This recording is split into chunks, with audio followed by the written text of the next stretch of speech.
Hello बच्चों, तो मेरा बहुत बहुत नमस्कार। आप सभी लोगों का एक बार फिर से स्वागत करते हैं आपके अपने प्यारे से एजुकेशन प्लेटफॉर्म शिवांश क्लासेस पे। तो जैसा कि आप लोगों को पता है कि हम लोग क्लास 10 का साइंस का केमिस्ट्री का तीसरा चैप्टर धातु और अधातु मेटल एंड नॉन मेटल पढ़ रहे हैं, और उसमें भी हम लोग धातु धातु के भौतिक गुणधर्म और उसके रासायनिक गुणधर्म के बारे में एकदम डिटेल में बात कर चुके हैं। और बिल्कुल 17 मिनट या 15 मिनट के अंदर, अगर आप लोग वो वीडियो नहीं देखें तो सबसे पहले जाइए उस वीडियो को देखिए, तब आप लोगों को ये वाला वीडियो समझ में आएगा।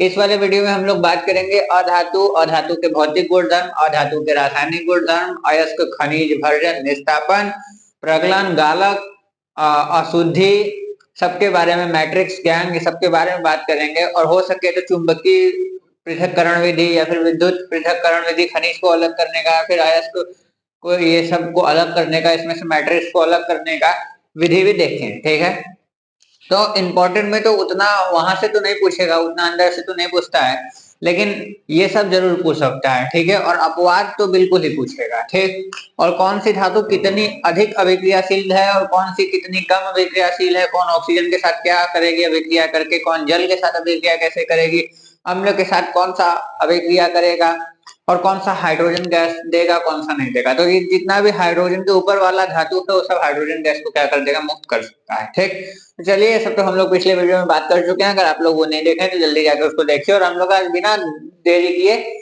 इसको शुरू करते हैं। और इसमें सबसे पहले हम लोग देखेंगे अधातु क्या होता है। जैसा कि आप लोगों को दिख रहा है, यहाँ पर लिखा है अधातु, जिसको हम लोग नॉन मेटल के नाम से जानते हैं।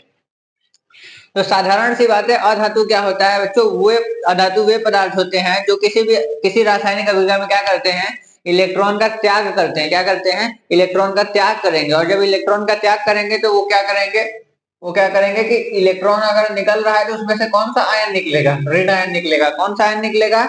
ऋण आयन निकलेगा। और जब ऋण आयन निकलेगा, तो अरे सॉरी, निकलेगा कहना है, मैं धातु पर चला गया। ग्रहण करेगा। क्या करेगा?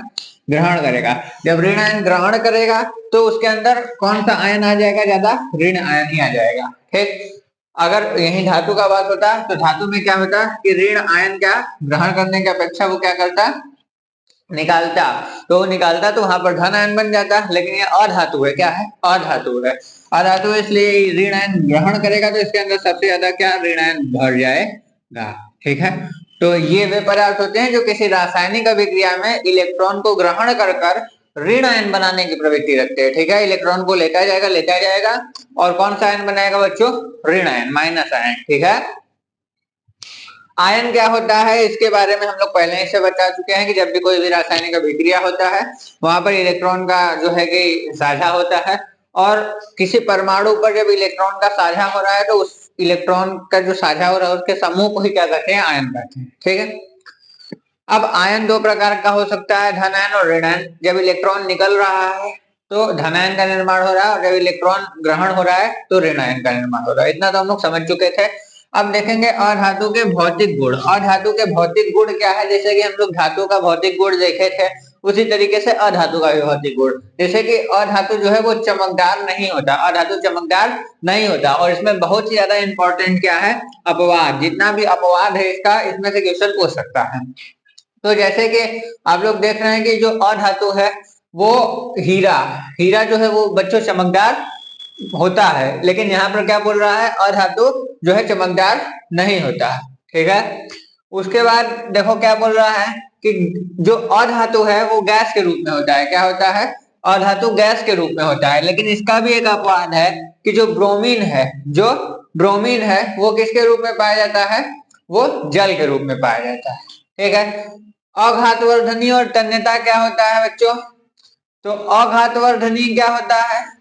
अघातवर्धनी, जिसका हम लोग धातु वाले चैप्टर में अच्छा से देख चुके थे। इसी को इंग्लिश में बोलते हैं मैलेबल। क्या बोलते हैं? मैलेबल। और इसको बोलते हैं डक्टाइल, डक्टिलिटी। इसका जो गुण है वही क्या कहलाता है? डक्टिलिटी। ठीक है, तो मैलेबल क्या होता है? जिसको पीट पीट के पतला सा सीट के रूप में, ठीक है, पतली पतली चादर के रूप में कन्वर्ट किया जा सकता है, वही क्या होता है?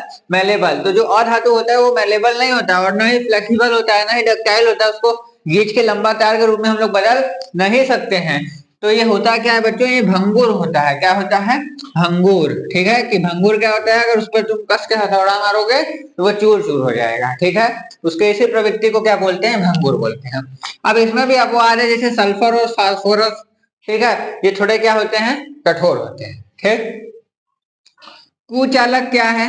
कुचालक और सुचालक ये हम लोग अच्छा से जानते हैं। ठीक है, कंडक्टर और इंसुलेटर। तो ये क्या है?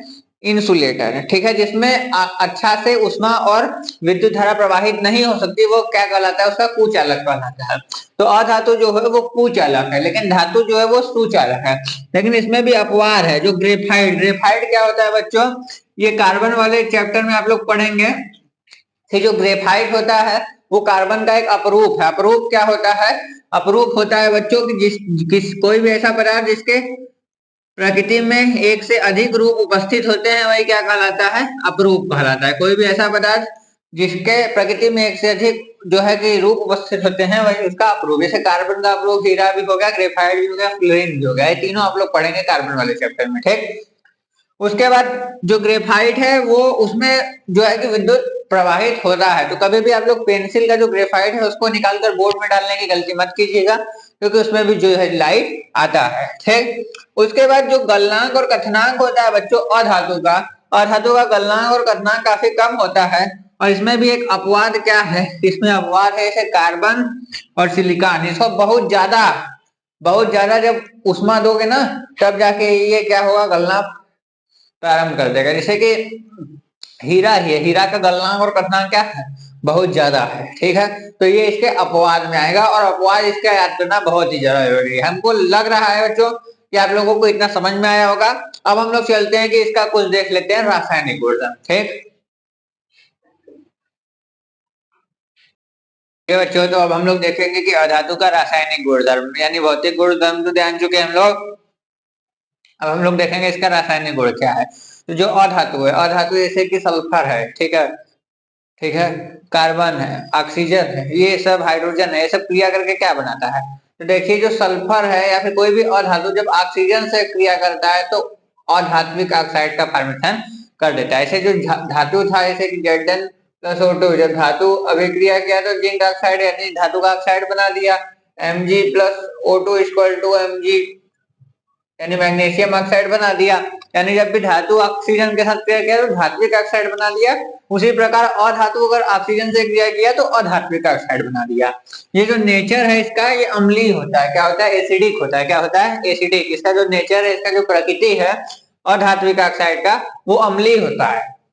तभी क्या होता है कि जब ये अधात्विक ऑक्साइड जल में घुलता है, अधात्विक ऑक्साइड जब जल में घुलता है तो ये क्या बना देता है? अम्ल बना देता है। जैसे कि अधातु ऑक्साइड यानी सल्फर का जो ऑक्साइड है, अधातु ऑक्साइड, जब इसको हम लोग जल में घोले, किसमें घोल दिए बच्चों? जब जल में घोल दिए तो देखिए यहाँ से क्या हो गया?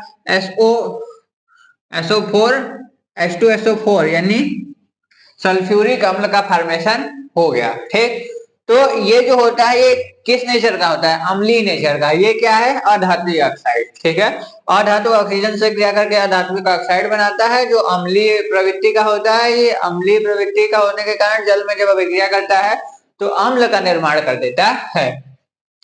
दूसरा क्या है बच्चों की, जब भी रासायनिक अभिक्रिया करता है तो आप लोगों को पता है कि जो अधातु है वो इलेक्ट्रॉन क्या करेगा? ग्रहण करेगा। जो धातु है वो इलेक्ट्रॉन क्या करेगा? ट्रांसफर करेगा। तो ये अधातु है, तो ये जब भी रासायनिक अभिक्रिया करेगा तो उसमें क्या बनाएगा? ऋण आयन। क्या बनाएगा? ऋण आयन। जैसे ये देखिए Cl है, इसमें एक इलेक्ट्रॉन जुड़ेगा तो क्या बना देगा? ऋण आयन का फॉर्मेशन कर देगा। ठीक, तो एक गुण ये होगा कि ऑक्सीजन से क्रिया करके धात्विक ऑक्साइड बना लेगा। किसी भी रासायनिक का जब भी रासायनिक अभिक्रिया करेगा तो इलेक्ट्रॉन को ग्रहण कर लेगा। उसके बाद जब ये हाइड्रोजन से क्रिया करेगा, तो हाइड्रोजन से क्रिया किया तो मतलब ऑक्सीजन से क्रिया किया तो ऑक्साइड बना दिया, हाइड्रोजन से क्रिया करेगा तो हाइड्रोक्साइड बना देगा। क्या बना देगा? हाइड्रोक्साइड। ठीक, ऑक्सीजन से क्रिया किया तो ऑक्साइड बना दिया कि नहीं? अधात्विक ऑक्साइड। लेकिन वही हाइड्रोजन से क्रिया करेगा तो हाइड्रोक्साइड बना देगा। क्या बना देगा? हाइड्रोक्साइड। जैसे कि देखिए, जो है कि N2 जो है H2 से अभिक्रिया कर दिया, ये तो बैलेंस है, तो किसका फॉर्मेशन हो गया? फॉर्मेशन होगा कि नहीं? NH3 का। ठीक, तो अमोनिया का फॉर्मेशन होगा कि नहीं? उसी तरीके से देखिए कि आयनिक यौगिक, आयनिक यौगिक के बारे में आप लोग अम्ल वाले चैप्टर में पढ़े हैं। आयनिक यौगिक क्या होता है कि ऐसा यौगिक, कैसा यौगिक, ऐसा यौगिक जो आयनों के स्थानांतरण से बना है। जैसे कि देखिए सोडियम है और क्लोरीन है, ठीक है, तो ये किसका फॉर्मेशन कर देगा, NaCl का। इसके ऊपर धन आयन होता है, इसके ऊपर ऋण आयन होता है, आप लोगों को पता है। और ये आयन के स्थानांतरण से बना यौगिक है। आयन के स्थानांतरण से बना यौगिक को ही क्या बोलेंगे, आयनिक यौगिक बोलेंगे। क्या बोलेंगे, आयनिक यौगिक। या फिर इसी को हम लोग क्या बोलते हैं, विद्युत संयोजक यौगिक। क्या बोलते हैं, विद्युत संयोजक यौगिक। ये क्या होता है, धातु से अधातु में, देखिए धातु से अधातु में, धातु से अधातु में इलेक्ट्रॉन के स्थानांतरण से, इसमें से इलेक्ट्रॉन इसमें चला गया और इसमें से इलेक्ट्रॉन इसमें गया, तभी सोडियम के ऊपर धन आयन आ गया, और इसमें गया इसलिए इसके ऊपर ऋण आयन आ गया। तो धातु से अधातु में इलेक्ट्रॉन के स्थानांतरण से बना यौगिक ही क्या कहलाता है बच्चों, आयनिक यौगिक कहलाता है। ठीक, उम्मीद है कि आप लोगों को समझ में आया होगा। एक बार इसको लिख लीजिए, फिर हम लोग और आगे देखते हैं।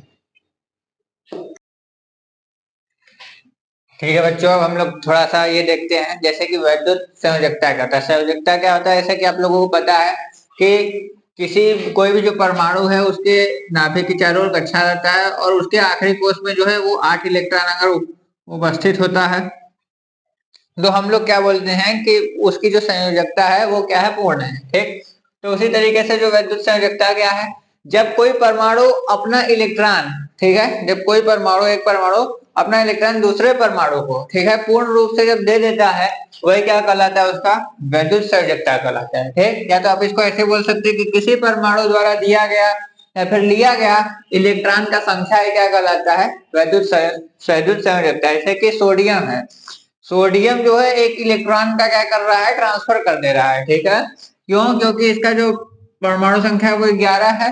सबसे पहले आप लोगों को पता होगा इलेक्ट्रॉनिक विन्यास, तो जैसे कि K-L-M-N इसका कक्षा होता है, ये कक्षा K हो गया, ये L हो गया, ये M हो गया। तो इसका 11 है, तो K में 2 भरा जा सकता है, इसमें 8 भरा जा सकता है, 10 हो गया, और एक को बचा तो इसमें भरा जाएगा। लेकिन बाहरी कक्षा में अगर 8 इलेक्ट्रॉन है तो इसका संयोजकता पूरा होगा, नहीं तो नहीं होगा। ठीक है, ये क्या करता है कि इलेक्ट्रॉन ट्रांसफर कर देता है। किसको ट्रांसफर कर देता है, क्लोरीन को ट्रांसफर कर देता है। किसको ट्रांसफर कर देता है, क्लोरीन को। क्यों, क्योंकि इसका जो परमाणु क्रमांक है वो कितना होता है, 17। तो उस हिसाब से अगर आप लोग देखोगे तो आप लोग पाओगे कि 2, 8, 10 और 7, 17, यानी इसमें 2 इलेक्ट्रॉन, इसमें 8 इलेक्ट्रॉन, और इसमें क्या, 7 इलेक्ट्रॉन। तो जब एक इलेक्ट्रॉन इसमें आएगा, और तो ये क्या हो जाएगा, 7 इलेक्ट्रॉन की जगह 8 इलेक्ट्रॉन, क्या हो जाएगा, 8 इलेक्ट्रॉन। और किसी भी के जब अगर उसके बाहरी कोष में 8 इलेक्ट्रॉन है, यानी उसकी संयोजकता पूर्ण है। अब वो न इलेक्ट्रॉन को लेगा और न ही उसको इलेक्ट्रॉन को क्या करेगा, देगा। ठीक है, तो इसीलिए जो है ये सोडियम एक इलेक्ट्रॉन त्यागता है और ये एक इलेक्ट्रॉन क्या करता है, ग्रहण कर लेता है। ठीक है, इसीलिए इसके ऊपर एक जो है माइनस चार्ज आ जाता है। ठीक है, क्लोरीन के ऊपर, और सोडियम के ऊपर एक प्लस चार्ज आता है। क्यों, क्योंकि जो इलेक्ट्रॉन त्यागेगा, इलेक्ट्रॉन के ऊपर नेगेटिव आयन रहता है। जब भी कोई अपना नेगेटिव चीज त्यागता है तो उसके अंदर ऑटोमेटिक पॉजिटिव चीज आ जाएगा। ठीक, अगर तुम नकारात्मक स्वभाव के हो तो तुम अपनी गंदी चीजों को अगर अपने शरीर से बाहर निकालोगे, अपने दिमाग में से गंदी चीजों को बाहर निकाल दोगे, तो तुम्हारे दिमाग में अच्छी चीजें जाती जाएंगी। उसी तरीके से ये अपना इलेक्ट्रॉन बाहर निकाल दे रहा है, तो इसके दिमाग में पॉजिटिव चीज आ जा रहा है, और ये क्या कर रहा है, निगेटिव चीज को ग्रहण करते जा रहा है। ठीक है, मोबाइल पॉजिटिव भी चीज दे रहा है, नेगेटिव, अब वो तुम्हारे ऊपर है कि तुम पॉजिटिव चीज ले रहे हो या नेगेटिव। ठीक, उसी प्रकार से उम्मीद है बच्चों कि आप लोगों को यहाँ तक समझ में आया होगा।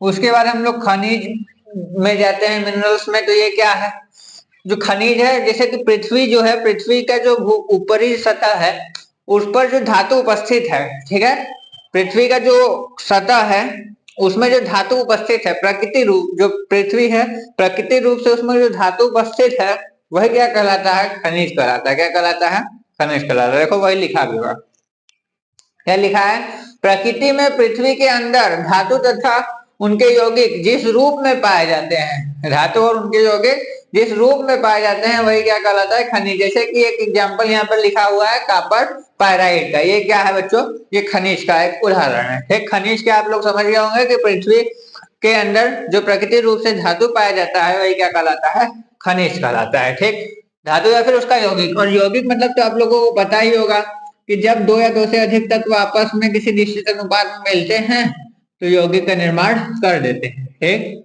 ठीक ठीक। तो ये कक्षा 9 का चीज है, नहीं पता है तो हम कक्षा 9 वाला भी लेक्चर बनाए, उसमें आप लोग जाके देख सकते हैं। उसके बाद अयस्क, जिसको इंग्लिश में ओर के नाम से जानते हैं, अयस्क क्या होता है? तो खनिज जो है वो जब हम लोग निकालते हैं तो कभी कभी क्या होता है कि खनिज जो है कि कम खर्च में अधिक जो है खनिज पाया जाता है, नहीं अधिक धातु प्राप्त होता है कम खर्च में, तो वही क्या कहलाता है? अयस्क कहलाता है। क्या कहलाता है? अयस्क। यानी ऐसा खनिज जिनसे धातु कम खर्च में प्राप्त हो, जिनसे धातु कम खर्च में प्राप्त हो, वही क्या कहलाता है बच्चों? अयस्क या फिर ओर। सभी अयस्क जो है खनिज नहीं हो सकता, सभी अयस्क खनिज नहीं हो सकता, लेकिन जो खनिज है वो अयस्क क्या है? हो सकता है। ठीक। उसी तरीके से आप देखो एग्जाम्पल क्या दिया हुआ है, एग्जाम्पल दिया हुआ है Al2O3 और 2H2O और लेड। ठीक। तो गैलिना से जो है वो लेड हम लोग प्राप्त कर सकते हैं, जो उदाहरण के रूप में दिया हुआ है। ये कॉपर पायराइड खनिज के उदाहरण के रूप में दिया है। अधात्री और धात्री मैट्रिक्स या फिर इसको हम लोग इंग्लिश में गैंग के नाम से जानते हैं। तो धातु में किसमें, अरे मतलब जो खनिज है उसमें अशुद्धि उपस्थित होती है, जैसे कि कंकड़ हो गया, धूल का कण हो गया, या फिर और भी जो अन्य अशुद्धि अन्य वेस्ट प्रोडक्ट हैं वो उपस्थित होते हैं, उसी को हम लोग गैंग मैट्रिक्स या फिर अधात्री अन्य नाम से भी जान सकते हैं। देखिए क्या लिखा है, खनिज में उपस्थित अशुद्धियां, खनिज में उपस्थित अशुद्धियां क्या कहलाती हैं बच्चों? अधात्री या फिर मैट्रिक्स कहलाती है। ठीक। उम्मीद है बच्चों कि आप लोगों को ये समझ में आया होगा। लास्ट में बचता है धातु कर्म। क्या बचता है? धातु कर्म। ठीक है। धातु कर्म क्या होता है बच्चों? मान लीजिए जो अयस्क है उससे जो शुद्ध धातु हम लोग प्राप्त कर रहे हैं, अयस्क से ही क्या होता है? शुद्ध धातु को निकाला जाता है। ठीक है। तो इसको निकालने के लिए हम लोग किसी भी रासायनिक या भौतिक प्रक्रमों का उपयोग करना पड़ता है, और जो वो रासायनिक और भौतिक प्रक्रम है जिससे हम लोग अयस्क प्राप्त कर रहे हैं, वही क्या कहलाता है बच्चों? धातु कर्म। कोई भी रासायनिक या भौतिक जो प्रक्रम है जिससे हम लोग को क्या प्राप्त हो रहा है? अयस्क से शुद्ध धातु प्राप्त कर रहे हैं, वही क्या कहलाता है? धातु कर्म। देखिए क्या लिखा है, अयस्क से शुद्ध धातु प्राप्त करने के लिए भौतिक और रासायनिक प्रक्रमों का प्रयोग करना पड़ता है, और यही प्रयोग क्या कहलाता है? धातु कर्म कहलाता है। ठीक है बच्चों, आप लोगों का नोट्स बनाना है तो आप लोगों को इससे बेहतरीन नोट्स और कहीं नहीं मिल सकता है, तो आप लोग एक बार इसका स्क्रीनशॉट ले लीजिए और हम लोग और आगे देखते हैं। ठीक है। हेलो बच्चों, तो चलिए अब देखते हैं हम लोग अयस्क से धातु कैसे प्राप्त किया जा सकता है। तो जो अयस्क है उससे धातु प्राप्त करने का अलग अलग विधि है। जैसे कि जो अयस्क है वो बड़े बड़े टुकड़ों में मिलता है, तो सबसे पहले उसको हम लोग क्या करते हैं, उस बड़े बड़े टुकड़ों को पीसते हैं और उसको छोटे छोटे टुकड़ों में कन्वर्ट कर देते हैं। तो उसी को हम लोग कहते हैं क्या? अयस्क का पीसना। अब इसको आप लोग 2-4 लाइन में बढ़ा के लिख सकते हैं कि जो पृथ्वी से प्राप्त अयस्क होता है वो काफी बड़े बड़े टुकड़ों में होता है, उसको छोटे छोटे टुकड़ों में हम लोग तोड़ते हैं और तोड़कर उसको और छोटे छोटे महीन कणों में बदलते हैं। उसी प्रक्रिया को क्या कहते हैं? अयस्क का पीसना कहते हैं। ठीक है। तो अब इसको भी हम लोग लिखते हैं तो ये काफी बड़ा हो जाता है। स्मार्ट बोर्ड तो है नहीं कि हम लोग पहले से टाइप करके आए, तो मैं बता दे रहा हूँ आप लोगों को उसी हिसाब से। अयस्क का सांद्रण क्या है? अयस्क का सांद्रण क्या है कि जो अयस्क है उसमें से जो धातु है वो को क्या कर दिया जा रहा है? प्राप्त करना है। क्या कहलाया जा रहा है? कि उसको सांद्रित किया जा रहा है। उसके बाद गुरुत्वीय पृथक्करण, पृथक्करण मतलब अलग अलग कर देना, पृथक पृथक कर देना। यानी इसमें क्या होता है, इस विधि में क्या किया जाता है कि जल की धारा से जो है कि अयस्क के ऊपर जल की धारा डाला जाता है, तो अयस्क में जो छोटे छोटे अयस्क होते हैं, जैसे कम घनत्व वाले जो मैट्रिक्स होते हैं, कम घनत्व वाले जो गैंग होते हैं, अधात्री होती हैं, वो जल के धारा के साथ बह जाती हैं और जो धातु होता है वो अलग हो जाता है। तो इस विधि को हम लोग गुरुत्वीय पृथक्करण विधि द्वारा कर सकते हैं। इसमें जो मैट्रिक्स का घनत्व कम रहता है तो इस विधि द्वारा हम लोग उसको अलग कर सकते हैं। धातु का निष्कर्षण क्या है? यानी सांद्रित अयस्क से धातु प्राप्त करना। ठीक है। जो सांद्रित अयस्क है उससे धातु प्राप्त करने का जो विधि है वही क्या कहलाता है? धातु का निष्कर्षण। यानी सांद्रित अयस्क से धातु प्राप्त करने का जो प्रक्रिया है वही क्या कहलाता है बच्चों? धातु का निष्कर्षण। ठीक। उसके बाद निष्ठापन क्या है बच्चों? निष्ठापन वह प्रक्रिया है जिसमें क्या होता है कि अयस्क को गलनांक के ताप से कम ताप पर, यानी गलनांक बिंदु मान लीजिए कि 100 डिग्री सेल्सियस है, तो 90 डिग्री सेल्सियस तक उसको क्या किया जाता है? गर्म किया जाता है। और जब उसको गर्म किया जाता है तो उसमें से क्या निकल जाता है, नमी निकल जाता है, नमी निकल जाता है और ये अयस्क जो है उसमें बहुत सारा क्या हो जाता है, अयस्क में बहुत सारा छेद हो जाता है। ठीक है, अयस्क में छेद हो जाता है, यानी अयस्क जो है वो छिद्रमय हो जाता है।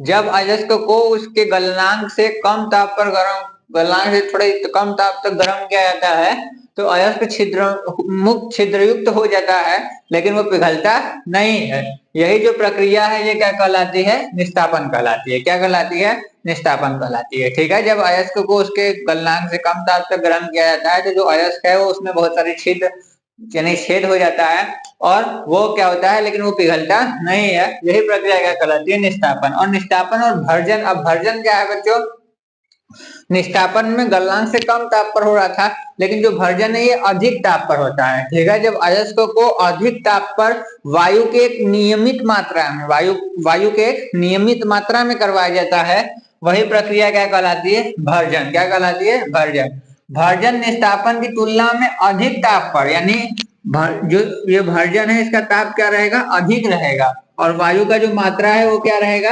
नियंत्रित रहेगा। क्या रहेगा, नियंत्रित रहेगा। वही क्या कहलाएगा, भर्जन। निस्तापन क्या था कि इसको गलनांक से कम ताप तक गर्म किया जा रहा है, ये पिघल नहीं रहा है लेकिन छिद्र में जरूर हो जा रहा है। और भर्जन क्या है, इसको निस्तापन से अधिक ताप तक गर्म किया जाएगा, लेकिन इसमें जो वायु की मात्रा है वो क्या है, सीमित है। क्या है, नियंत्रित है। ठीक है, प्रगलन क्या होता है, अब जब हम लोग निस्तापन और भर्जन कर लेते हैं तो इससे जो अयस्क प्राप्त होता है, क्या प्राप्त होता है, अयस्क प्राप्त होता है। उसको उसके उचित गालक या तो अम्लीय या तो क्षारीय गालक के साथ मिला देते हैं और मिलाकर जब गर्म करते हैं तो वही प्रक्रिया क्या होती है, प्रगलन कहलाती है। ठीक है, निस्तापन और भर्जन से जो अयस्क हमको प्राप्त होता है, जब उसको उसके सही गालक के साथ मिला देते हैं और मिलाकर जब गर्म करते हैं तो वही क्या कहलाता है, प्रगलन कहलाता है। ठीक, अब आप लोग सोचेंगे गालक क्या है, इसलिए हम लोग गालक भी लिख के लाए हैं। गालक क्या है, जो अयस्क में अशुद्धि उपस्थित होता है। क्या होता है, जो अयस्क में अशुद्धि उपस्थित होता है बच्चों, गालक उसको गलाकर हटा देता है। गालक उसको क्या करता है, गलाकर हटा देता है, इसीलिए इसका नाम क्या पड़ेगा, गालक। अब गालक भी प्रकार का होता है, अम्लीय गालक और क्षारीय गालक। वो हम लोग यहाँ पर लिखे नहीं है, लेकिन आप लोग जान जाइए कि गालक प्रकार का भी हो सकता है, अम्लीय गालक और क्षारीय गालक। अगर जो है अशुद्धि क्षारीय प्रकृति का है तो अम्लीय गालक का उपयोग किया जाता है, और अशुद्धि अगर अम्लीय प्रकृति का है तो क्षारीय गालक का मतलब हम लोग प्रयोग करते हैं। ठीक है, तो उम्मीद है कि आप लोगों को इतना कुछ समझ में आया होगा। उसके बाद हम लोग देखिए चुंबकीय पृथक्करण का भी उपयोग कर सकते हैं। चुंबकीय पृथक्करण में क्या होता है कि जो अधातु है, मतलब जो धातु है या फिर जो उसमें अधात्री मैट्रिक्स है, वह इस दोनों में से कोई एक पदार्थ क्या होना चाहिए, चुंबकीय होना चाहिए।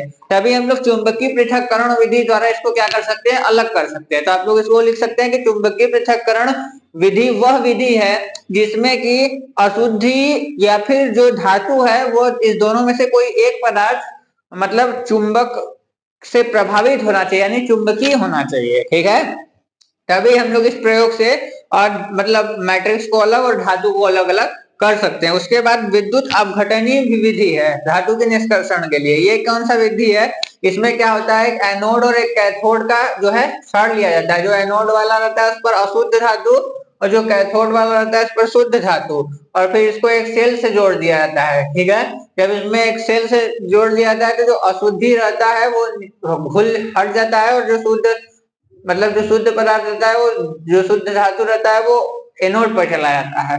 यही जो प्रक्रिया यही क्या कहलाती है, विद्युत अपघटनीय विधि कहलाती है। क्या कहलाती है, विद्युत अपघटनीय विधि कहलाती है। ठीक, अब इसी को हम लोग लिख के लाते हैं तो और बड़ा हो जाता है, इसलिए हम आपको समझा दे रहे हैं कि विद्युत अपघटनीय विधि में खाली एक एनोड और एक कैथोड का क्षण रहता है।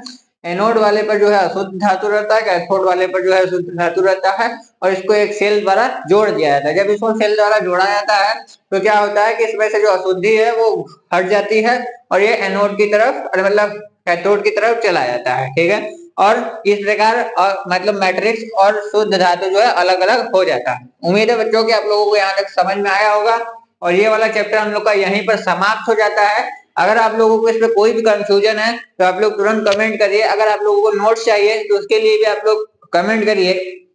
और आप लोग इस चैनल को ज्यादा से ज्यादा शेयर करिए ताकि हम लोग और स्टूडेंट्स के बीच में जो है कांटेक्ट ज्यादा बने, जिसके कारण आपका भी फायदा होगा और हमारा भी फायदा होगा। ठीक है, अब हम लोग अगला लेक्चर देखेंगे फिजिक्स केमिस्ट्री या फिर बायोलॉजी में से जल्द आप लोगों के लिए बीच लाने का कष्ट करेंगे। तब तक के लिए हर हर महादेव, धन्यवाद।